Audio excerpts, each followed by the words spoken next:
तक्रारी या मेडिकल कॉलेजच्या आणि या रुग्णालयाच्या बाबतीत होत्या आणि त्या अनुषंगाने न सांगता एक औपचारिक भेट म्हणून मी या ठिकाणी आली। आपण पाहिलं असेल की जिल्हाभरातून जे गरीब सगळे पेशंट आहेत ते या ठिकाणी येतात आणि त्यांना बेसिक ज्या सोयी सुविधा आहेत त्या उपलब्ध या ठिकाणी झाल्या पाहिजे आणि त्याच्या संदर्भातच ही आजची विजिट होती। आपण बघितलं असेल की सगळे पेशंट ॲडमिट असतात, त्यांच्या नातेवाईकांची गैरसोय व्हावी नाही, त्यांच्यासाठी वॉशरूमची व्यवस्था असेल, पाण्याची व्यवस्था असेल, डिलिव्हरी वॉर्ड आहे, एक्सरेची मशीन असेल, नंतर ब्लड बँक जी आहे तिथं सुद्धा आपण विजिट केली की लोकांना या सोयी सुविधा वेळेवरती उपलब्ध होती की नाही। आणि या सगळ्या पाहणी दरम्यान आपण पाहिलं की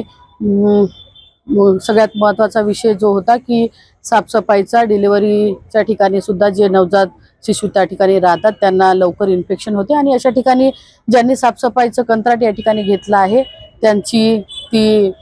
जबाबदारी आहे की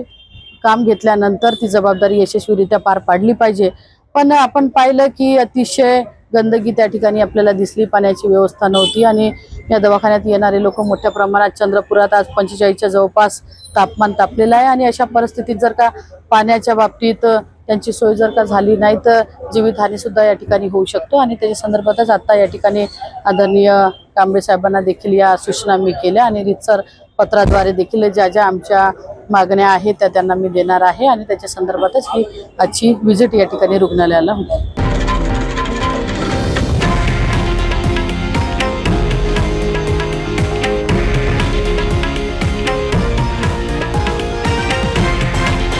हे आहे देशातील नंबर 1 न्यूज नेटवर्क आणि आपण पाहत आहात TV9 मराठी,